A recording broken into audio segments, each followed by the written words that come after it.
Vou fazer uso das palavras do professor Gerson hoje para falar para vocês.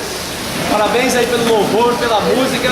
Tem coisa que só acontece no Rio de Janeiro, né? Pessoal animado depois de uma chuva forte, barracas inundadas. E o auditório está aqui, legal que você está aqui. Eu preciso que você fique comigo agora, para que a minha voz seja poupada e a mensagem alcance você, ok? Falar na voz para um ambiente aberto, se fosse num ambiente fechado, a acústica ajuda. Mas em um ambiente aberto, a voz se perde, se você não estiver comigo. E para a gente começar a pensar um pouquinho no que nós vamos estudar hoje, eu queria convidar você a fechar os seus olhos e vamos orar ao Senhor, porque a Bíblia nunca deve ser estudada sem oração, tá bom? Vamos orar então. Bondoso Deus e nosso eterno Pai, nós te louvamos pela chuva que cai, porque simboliza as tuas bênçãos que recaem sobre nós cada dia quando o sol nasce. Amém. E agora pedimos que o Senhor nos dê a tua bênção para estudarmos juntos a tua palavra. E fale, Senhor, ao nosso coração mais uma vez. Nós oramos em nome do Senhor Jesus. Amém. Amém. Se você vai à Bíblia, desde uma capa a outra da Bíblia, você encontra uma promessa. A promessa de um Salvador que viria para resolver o problema do pecado. E essa promessa que fora estendida lá no Éden para Adão, que toda a estrutura montada por Deus quando Adão e Eva pecaram, essa estrutura apontava para um cordeiro e para uma cruz que seria banhada pelo sangue deste cordeiro. Desde o primeiro cordeiro sem mancha e sem defeito, que morreu lá no Éden, como prefiguração do cordeiro que morreria na cruz, o sangue da aliança fora derramado, e as vestimentas desse cordeiro agora serviram para cobrir a nudez de Adão e de Eva, que o manto da justiça de Cristo havia despido-os por consequência do pecado.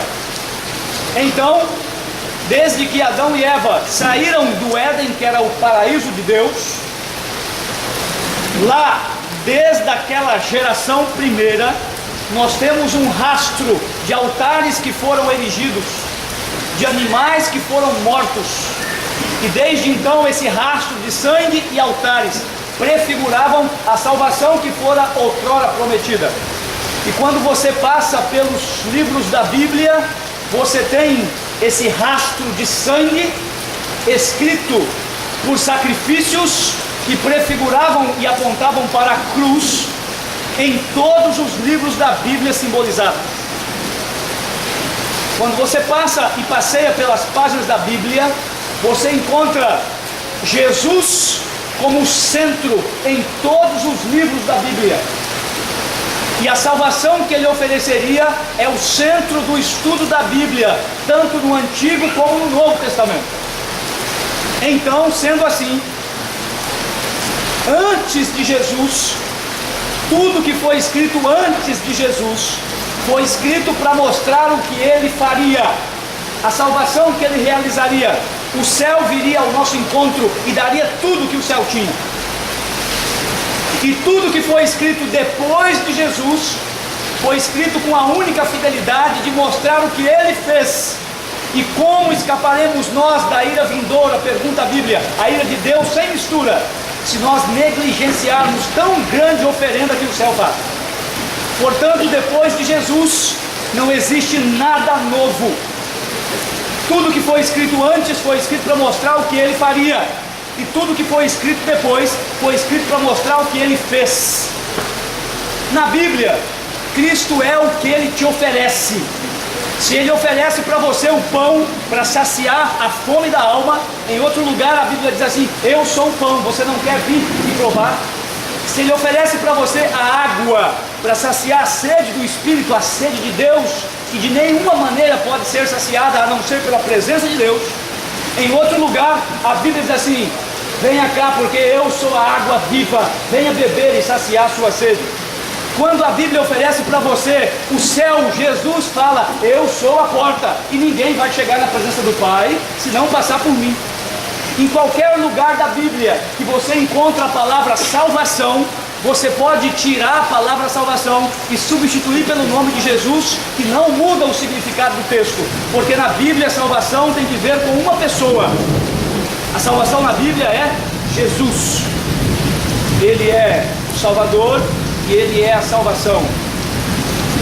Ele é o único meio, a única válvula de escape. Ou eu tenho Jesus e tenho a vida, ou eu não tenho a vida. Ou eu tenho Jesus e tenho a salvação, ou eu não tenho a salvação. Agora, na Bíblia, quando você vai ao Antigo Testamento, você encontra uma palavra muito forte que eu queria apresentar para você. A palavra traduzida por rebelião voluntária no Antigo Testamento é uma palavra hebraica de 4 letras que a gente pronuncia pechá em hebraico. Esse é o pecado da rebelião. É um coração que se mantém rebelde. É um braço que se levanta em direção a Deus e se mantém rebelde. É alguém que sabe o que Deus quer, mas olha para Deus e fala assim: mas eu não vou lhe dar. O pecado da rebelião voluntária é um coração que, entendendo quem é Deus, escolhe viver longe de Deus. Essa é uma palavra forte, porque a palavra pechá é pecado da rebelião. Rebelião voluntária contra Deus no Antigo Testamento. Aí você vai para o Novo Testamento, nós temos mais 2 palavras para pecado. Uma delas, a mais comum que aparece na Bíblia, no grego se pronuncia hamartia, que significa errar o alvo. Você já conhece, é muito comum nas pregações, você já ouviu sobre isso.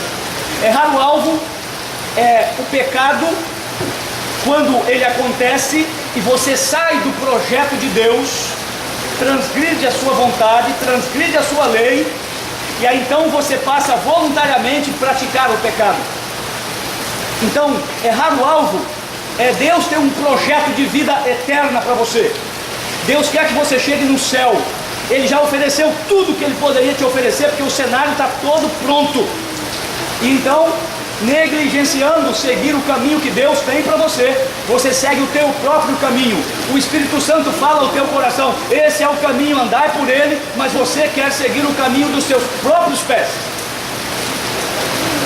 A palavra pecado para errar o alvo é hamartia, e significa alguém que foge do propósito de Deus, que é o propósito maior, é a salvação, e se contenta com 40, 50, 60, 70 anos, porque o que passa disso é cansaço, é enfado, é falta de força, falta de energia, e a morte está chegando. Então,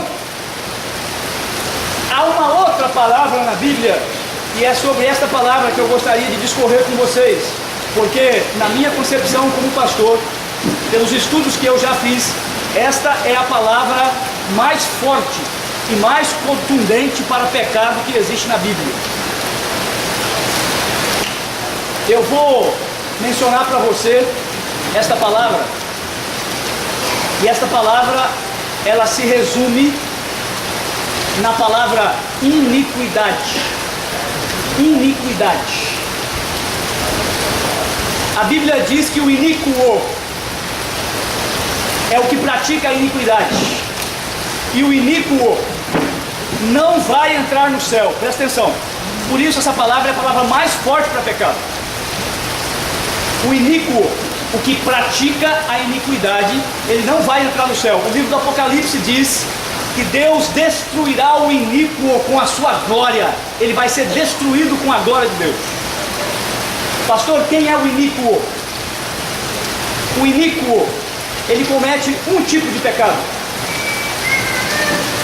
É o pecado da rebelião voluntária, aquela mesma que acontecia no Antigo Testamento.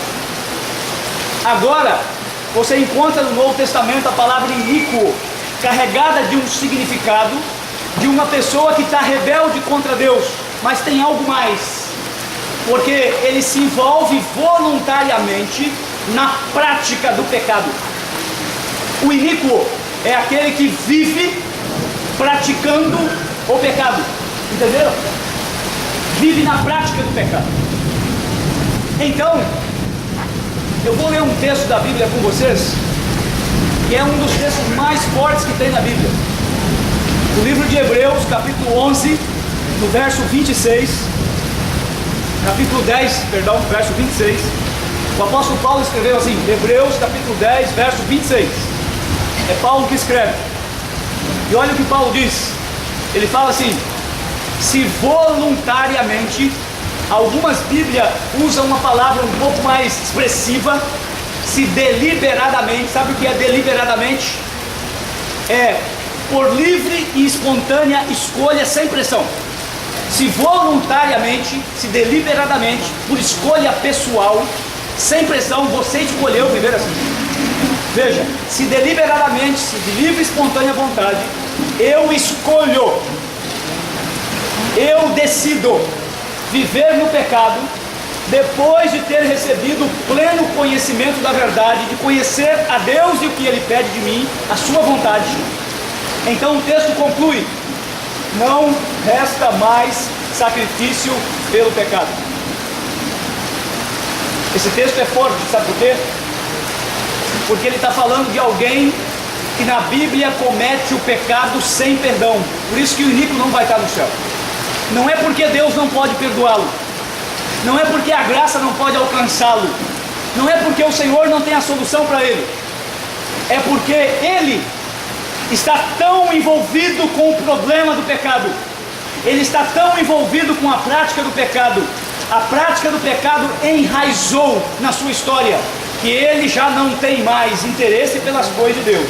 E a voz de Deus, a despeito de continuar falando com ele, esse é o caminho, jamais ele vai olhar para o caminho do Senhor, porque ele está acostumado, ele vive a experiência do pecado. E sabe como termina? Quem escolhe viver no pecado, depois de conhecer o que Deus pede, não resta mais sacrifício pelo pecado. Então, fiquem comigo, porque eu tenho que esclarecer uma coisa para vocês.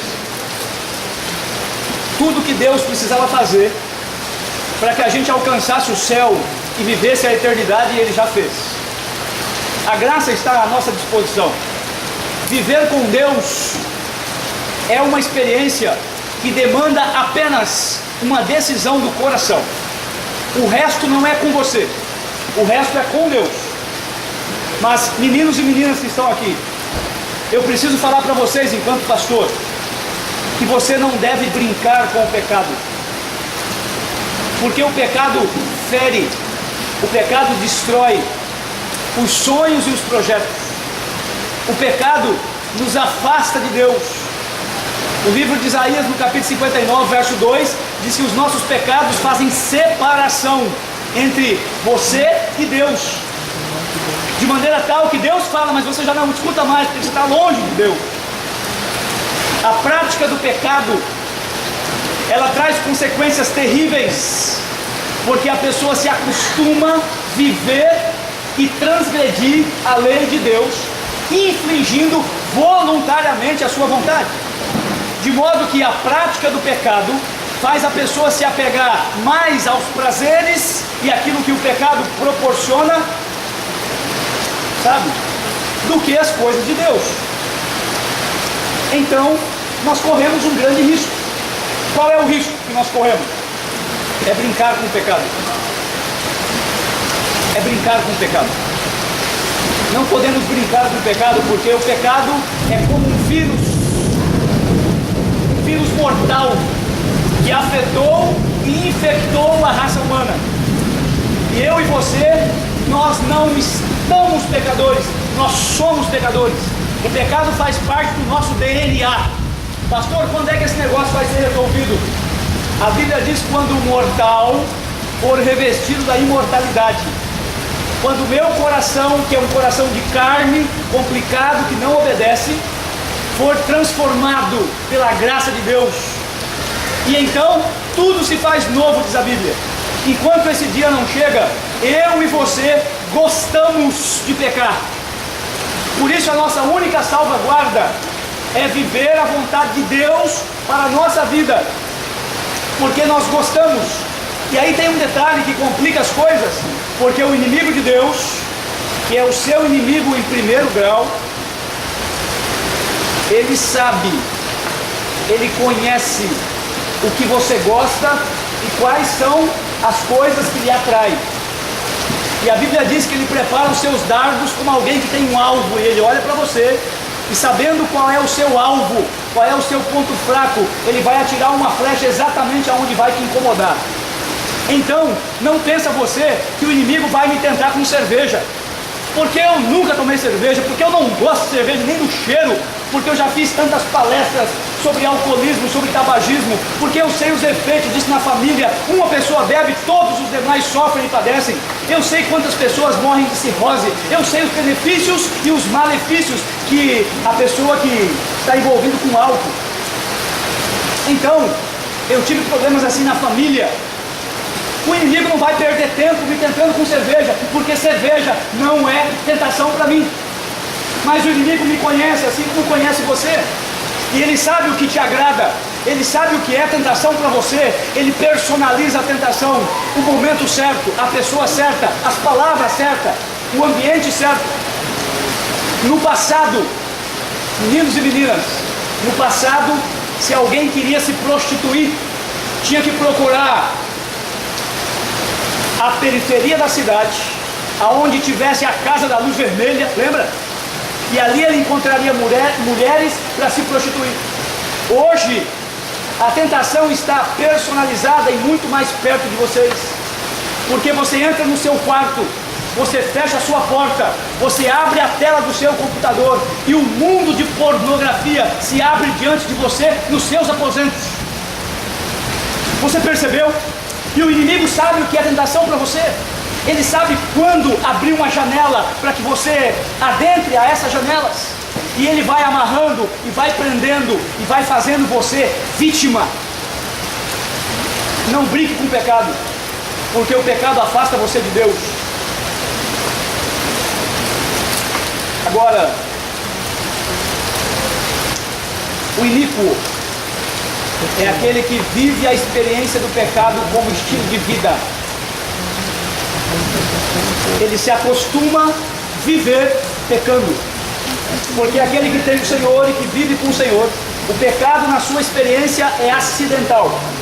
Não é que eu deixo de ser pecador, mas eu não peco de maneira voluntária, eu peco de maneira acidental.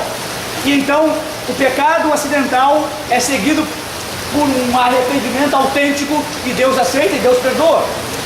Mas quando o Espírito Santo fala comigo, ele trabalha em meu coração, e eu sei, e eu vou voluntariamente, sabendo que é pecado, e avanço esse sinal, eu estou me acostumando ao pecado. Eu não estou oferecendo resistência ao pecado. Agora, deixa eu falar uma coisa para vocês.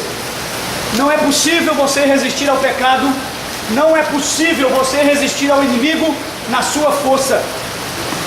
Você não tem força. Se você for medir força com o diabo, deixa eu falar uma coisa para você. Você já perdeu, porque ele é infinitamente mais forte, mais poderoso do que você. A única maneira e a nossa única salvaguarda para a gente vencer o inimigo é quando a gente lança mão de um poder que é muito maior do que o meu braço, que é muito mais forte do que a minha força. E a Bíblia diz assim, lembram que Paulo fala, eu posso todas as coisas, não na minha força, mas quando Deus me fortalece. Eu não vou adiantar, não vou avançar muito, porque a minha voz está diminuindo o volume, mas eu vou concluir contando uma história para você. Eu vou concluir falando para você de uma experiência. Na Bíblia há testemunhos de pessoas que viveram uma experiência longe de Deus, uma vida longe de Deus. E essas pessoas, a experiência delas estão na Bíblia, para que você, olhando a experiência delas, a Bíblia diz assim, isso sirva para você como exemplo. A Bíblia não é um livro que conta apenas as partes boas.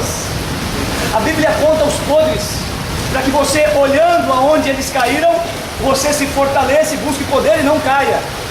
Porque o texto faz uma advertência, aquele que está de pé, cuide para que não caia. E vou falar uma coisa para você: o diabo não vence você quando ele derruba você. O diabo vence você quando ele lhe convence que você não consegue se levantar. É aí que ele vence você. O diabo vence você quando ele lhe convence que para você não tem mais jeito. Quando ele lhe convence que você é pecador, ele faz você pecar, depois ele faz você se sentir indigno de ir à presença de Deus.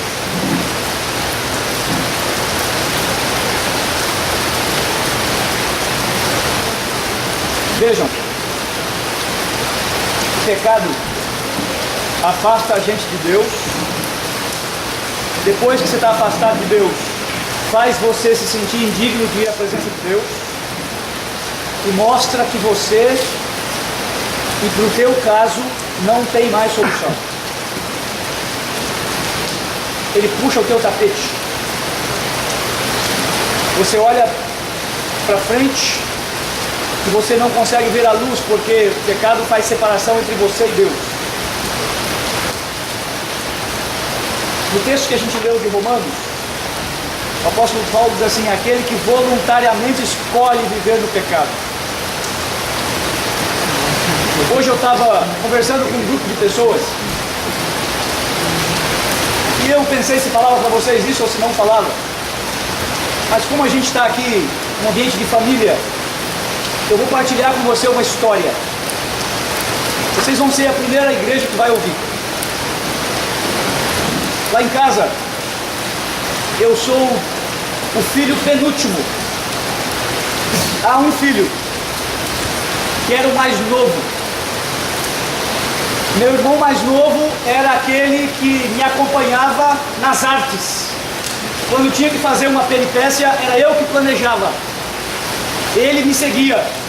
Quando tinha que apanhar, meu pai falava: você foi quem fez a arte, porque você é o maior, você também apanha. Então eu apanhava também por isso. Mas era eu que idealizava. Nós íamos juntos. Aonde estávamos juntos. Morávamos na fazenda. Se estávamos pescando à beira do rio, ele estava comigo. Se estávamos andando a cavalo, ele estava comigo. Se estávamos caçando de estilingue, de baladeira, não sei como vocês falam aqui, estávamos juntos. Quando íamos à escola, íamos juntos. Quando a minha família recebeu o Evangelho, é uma história linda, a história da minha mãe, ela trouxe o Evangelho para casa. Nós fomos inseridos no programa da escola sabatina, da escolinha das crianças, e nós íamos juntos. Conhecemos isso juntos, mas nós fomos crescendo 12, 15 anos, e aí então nós não nos batizamos. Eu me ausentei de casa quando terminei o ensino médio, fui lá para Curitiba, fui fazer cursinho, e quando chegou ali as amizades, as pessoas, eu morava num pensionato, muitos amigos, começamos então a sair junto com os amigos, e a fé foi ficando distante para mim. A minha mãe mandava cartas, e ela falava como estava a família, e depois ela colocava textos da Bíblia manuscritos. Ela colocava no lugar que estava e escrevia o texto, porque ela sabia que eu não ia ler a Bíblia. E então, o tempo passou.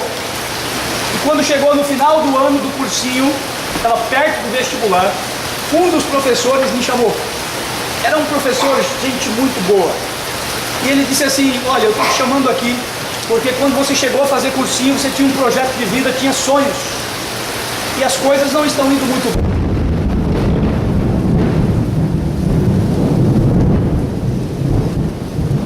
E as coisas não estão indo muito bem. Se você não corrigir a rota, se você não trazer de volta o que de fato importa para você, o que vai acontecer? Não foi um pastor que me falou isso, foi um professor lá do cursinho.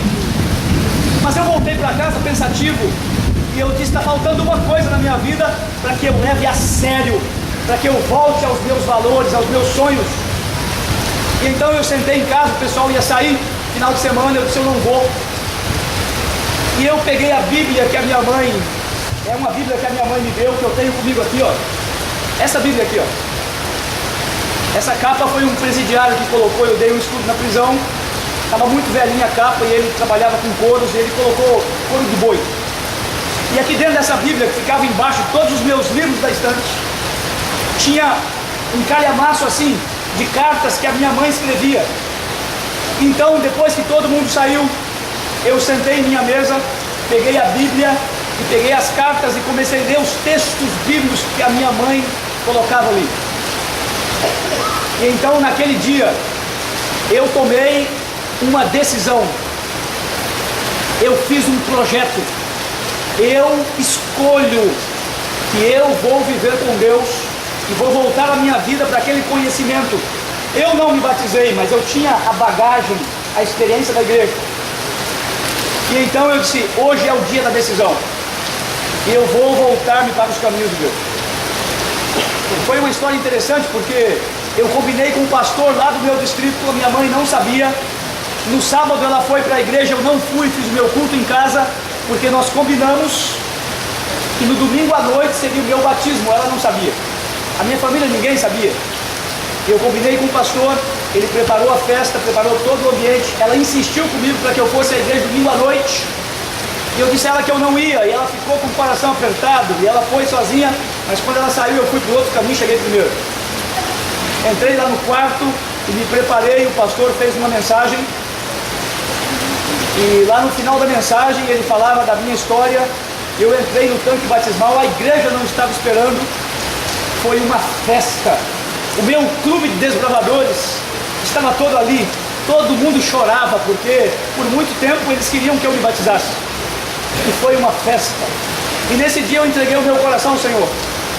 A melhor decisão, e a mais acertada, a mais centrada que eu já tomei na vida. Mas o meu irmão, 3 anos mais jovem do que eu cheguei em casa e eu abri a Bíblia com ele, e eu mostrei a ele qual era a minha decisão, e eu disse, você também conhece, por que você não vem comigo para a igreja? Depois que eu me batizei, continuei insistindo com ele, mas ele não veio. Ele fez as suas escolhas, ele foi para longe de Deus, e ele foi viver com os amigos, ele foi viver longe de Deus, a experiência que ele queria viver lá fora. E ele disse, depois eu vou para a igreja, porque agora eu sou muito jovem, eu tenho que aproveitar a vida, ele falou. Então ele foi. Eu voltei e fui estudar fora, e ele tocou a vida dele com os amigos e com a bebida.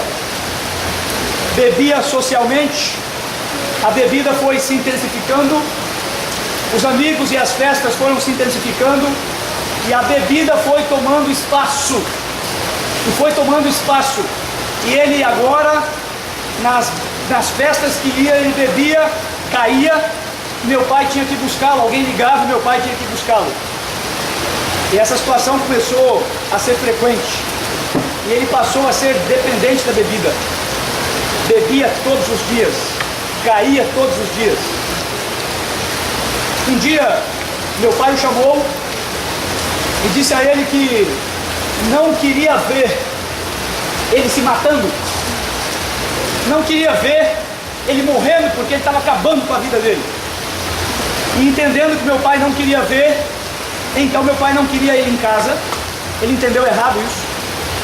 Então ele pegou as suas coisas e ele foi embora de casa. E por 15 anos, quase 15 anos, a gente não sabia onde ele estava e não tínhamos notícia dele. Ele foi embora sem deixar endereço, sem dizer para onde. Recentemente, faz pouco mais que 2 anos, eu estava em Brasília, morava em São Luís do Maranhão, já era pastor. Eu estava em uma reunião da divisão, chegando ao aeroporto já para voltar para casa, meu pai me ligou. Meu pai dizia assim, filho, achamos o seu irmão, ele está no hospital lá em Goiânia e ele foi internado com coma alcoólico. Então, você está em Brasília, certo? Eu falei, estou em Brasília. Dá um pulo lá, vê como ele está e vê se você consegue trazê-lo para casa. Porque a minha mãe, nesses 15 anos, em cada oração, em cada reunião da família, o desejo dela era ver o meu irmão. Eu transferi a passagem, aluguei um carro em Brasília, viajei até Goiânia, que é um pouco mais que 2 horas. Então fui ao hospital, só que aconteceu algo interessante, porque ele acordou do coma, e como ele estava bem, ele arrancou as coisas do braço e fugiu do hospital. E quando eu cheguei, ele já não estava mais. Então, uma funcionária do hospital que tem parentesco com a minha família, essa menina foi quem avisou a minha tia que o nome batia com o nome do meu irmão, que ela fosse lá ver, porque ele estaria lá internado. A minha tia foi, fez o reconhecimento, ligou para o meu pai. Então eu fui ver com ela e nós descobrimos no prontuário de internação que a ambulância que o levou era de uma cidade de 20 quilômetros ali de Goiânia, chamada Caldazinha. Então eu peguei o carro, já era umas 7h30, 8 da noite, e eu me dirigi até essa cidade.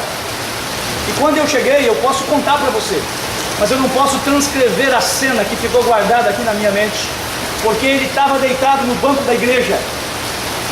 Tinha uma praça, tinha uma igreja, uma cidade pequena, uma praça pequena, mas ali tinha alguns bancos de cimento, e ele estava deitado em um daqueles bancos. Meu irmão tem 1,87 m, você olhando para mim, eu sou pequeno, meu irmão é grande. Então eu, quando olhei, eu já tive certeza que era ele. A minha família é uma família de homens grandes, eu sou o pequenininho da família.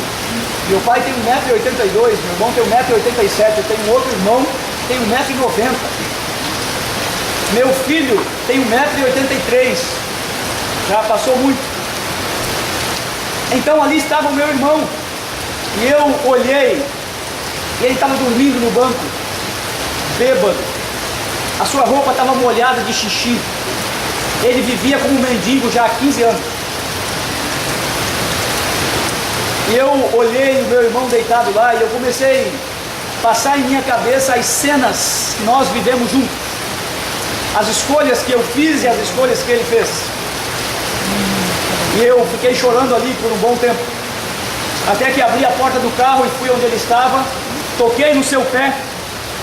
E ele então fez um movimento com o pé ali, eu toquei de novo e ele disse assim, eu já vou sair daqui. Certamente estava acostumado com as pessoas correrem com ele. Então eu fui até a cabeça, coloquei a mão no ombro e disse assim, você não está me conhecendo, né? Aí ele levantou a cabeça, me olhou por um tempo, eu estava de terno, de gravata, estava indo a uma reunião de divisão, e ele ficou me olhando, e depois ele falou assim, é você mesmo? Eu disse, sou eu. Então ele se levantou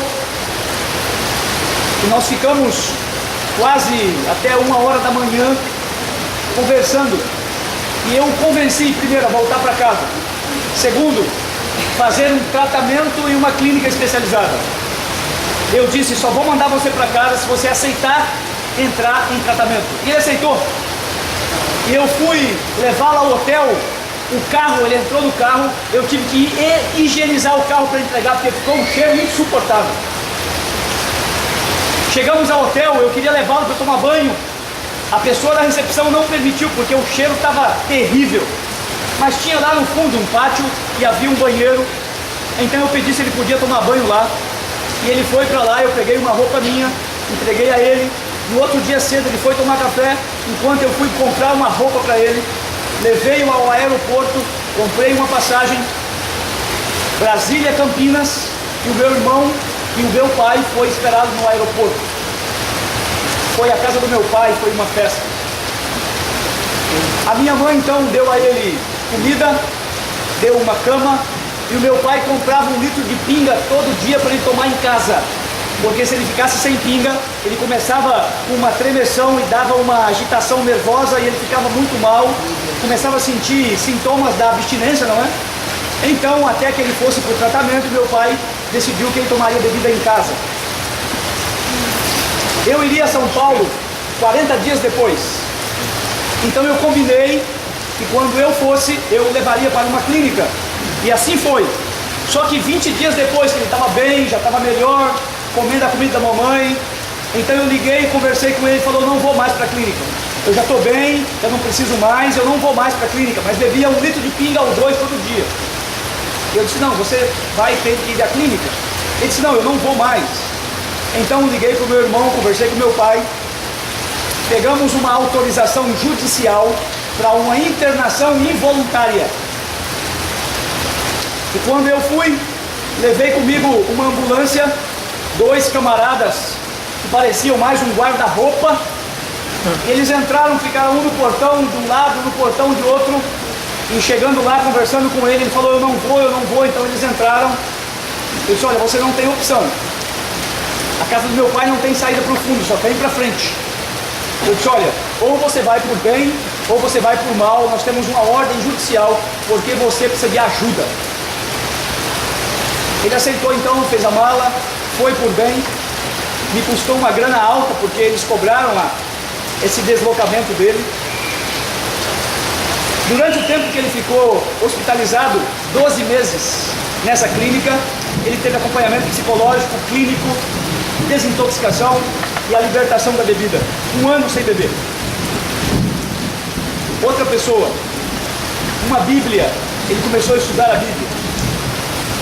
Meu pai visitava cada mês. Eu falava com ele por telefone, ele dizia, eu vou me batizar. Mas ele fumava. E o único vício que ele precisava vencer para poder render-se totalmente a Deus era o cigarro, porque a bebida ele já havia vencido. E quando sóbrio, um menino muito bom, bom de se conversar, alegre, feliz, trabalhador. Ele não fez uma faculdade porque a bebida não permitiu, mas ele sabia lidar com as coisas da fazenda, com o cavalo, com o boi, com o trator, porque nós morávamos na fazenda, todos nós sabemos trabalhar com isso. E o meu irmão então, conversando depois que ele foi para casa, meu pai falou, se ele ficar por aqui, tem os bares aí, ele vai voltar para os bares, para os amigos, vai beber. O que nós vamos fazer para ajudá-lo? E eu fiz um convite para ele. Eu disse, olha, você vai lá para a fazenda. Lá na fazenda, você vai ter o seu espaço para trabalhar com cavalo, com trator, com boi, com o que você sabe fazer. E eu ainda fiz uma proposta para ele, eu vou comprar um gado, falei para ele 40 cabeças, para que você crie em parceria comigo, para que você tenha condição de ter o seu salário, de ter os seus recursos, e que depois você possa reconstruir a sua vida, talvez conseguir uma esposa, uma família, não é? E lá no final eu disse, se você for por esse caminho, eu vou separar um quinhão, um pedaço da terra e vou lhe entregar, para que você tenha a sua terra, a sua vida, as suas coisas. Queria comprar uma passagem aérea para ele até Cuiabá, mas ele não aceitou, ele não queria andar de avião. Então comprei uma passagem de ônibus de Campinas à região de Sinop, no Mato Grosso, aonde lá nós temos naquela região a fazenda. E ele entrou no ônibus, despediu da família, e essa foi a última vez que eu vi. Porque quando chegou em Cuiabá, na rodoviária de Várzea Grande, ele bebeu. 1 ano sem beber, mas ele bebeu. Não resistiu ao vício da bebida. Porque uma vez ébrio, para sempre ébrio. O cara pode não beber, mas o dia que ele colocar a bebida na boca, todo o histórico de bebida retorna. Então, segundo a psicologia, ele teve um surto psicótico, porque ele imaginou pessoas que estavam perseguindo ele, gente dentro do ônibus perseguindo ele, e na próxima cidade, uma cidade chamada Nova Mutum, ele desceu. Já desceu bêbado, colocou as suas coisas no guarda-volume, foi para uma lanchonete em frente à rodoviária, e com o dinheiro que eu havia dado a ele, ele pagou rodada de cerveja para todas as pessoas que estavam ali. Frente a essa lanchonete tem um ponto de táxi. Eu conversei com o taxista, porque o taxista foi um dos que bebeu a cerveja que ele pagou. E depois que ele bebeu a rodada de cerveja, ele quebrou uma garrafa no balcão e enfiou o caco da garrafa aqui no pescoço. Só que aquele caco não estava aqui na hora que ele colocou, em lugares que cortou as artérias. Cortou assim o pescoço, mas não cortou as artérias. Então as pessoas socorreram. Ele estava bêbado, levaram ao hospital. Carnaval do ano passado. Carnaval do ano passado. Está fazendo 1 ano. Eu falei com ele antes de ir ao acampamento, porque eu fiquei num lugar no Amazonas que não pegava celular, a região de Novo Airão. E quando eu falei com ele estava sóbrio, porque a gente estava tentando falar com ele, porque ele não chegou no destino, ninguém sabia lá e ninguém sabia lá onde que ele estava. Então o telefone dele não respondia. Ligou-me um celular do Mato Grosso, eu atendi, era ele não estava bêbado. Sabe por quê? Porque ele estava no hospital. Ele estava sóbrio. E ele me falava, eu não vou mais para a fazenda. E eu disse: o que fez você mudar de ideia? O que aconteceu? Ele me falava: não, eu não vou mais. Eu consegui um trabalho por aqui. E aqui eu vou ficar. E desligou o telefone, não deixou eu falar muita coisa. E eu fui para o acampamento totalmente frustrado, decepcionado com essa situação, mas orando ao Senhor por ele. Mas sabe o que aconteceu? Quando ele saiu do hospital, havia um banco na frente, acostumado a deitar-se nos bancos, acho que ele não estava se sentindo muito bem, ele deitou-se no banco, e a enfermeira do hospital, quando estava saindo e viu deitado, ela ligou para o esposo: eles são de uma igreja lá. Senhora, tem um rapaz aqui, ele estava hospitalizado, agora está aqui, está doente, o que nós podemos fazer por ele? E esse camarada tem um irmão da igreja deles, que tem um hotelzinho pequeno na cidade. Então ele ligou para esse irmão do hotel e disse a ele assim: podemos ajudar? Ele falou: vamos nós dois ajudar. Você paga 50% da diária e eu dou 50%. E a gente deixa ele aqui uma semana ou mais, o que ele precisar. Eu ouvi essa história de ambos, eu estive lá.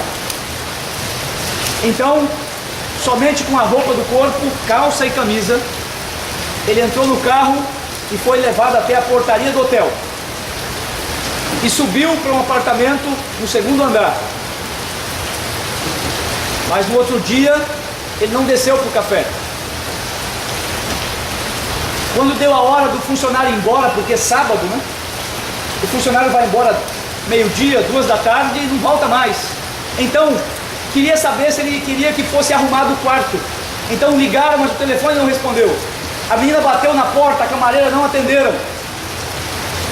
E então, a chave reserva, a pessoa da recepção pegou a chave reserva e quando abriu a porta do quarto, embaixo da camisa, quando ele subiu, ele havia levado uma faca.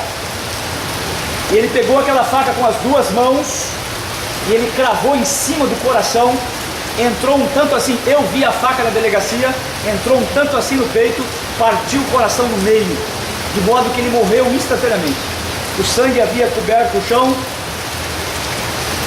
E essa é a história do meu irmão mais novo. Meu pai ficou sabendo na terça-feira, porque no dia que ele me ligou, do celular da moça do hospital, ligou a cobrar para o meu pai. Então, fazendo uma pesquisa e buscando, acharam essa ligação. Já não podia mais esperar, porque ele morreu, já era terça-feira, o corpo já estava com problemas, pediram autorização para que fosse sepultado. E ele foi sepultado sem ninguém da família. Eu estive lá na sepultura dele, tinha um nome e estava escrito assim: sem parentesco. E essa é a história do meu irmão. Por que eu estou contando essa história para você? Eu me preparei hoje durante a tarde. Eu fui ao quarto, eu fui ao banheiro, enquanto tomava banho eu estava orando. Porque até então eu nunca havia falado desse assunto, porque cada vez que eu começava a falar, hoje pela manhã eu comecei a falar para um grupo de pessoas e me veio um ciclo de emoção que me fez chorar. Mas eu pensei, eu tenho tantos jovens aqui, tantas pessoas que podem escolher viver com Deus, tão complicado, é tão cheio de obstáculos, porque quem vai se aproximar de Deus e está vivendo a experiência do pecado, quem vai se aproximar de Deus, o caminho tem obstáculos.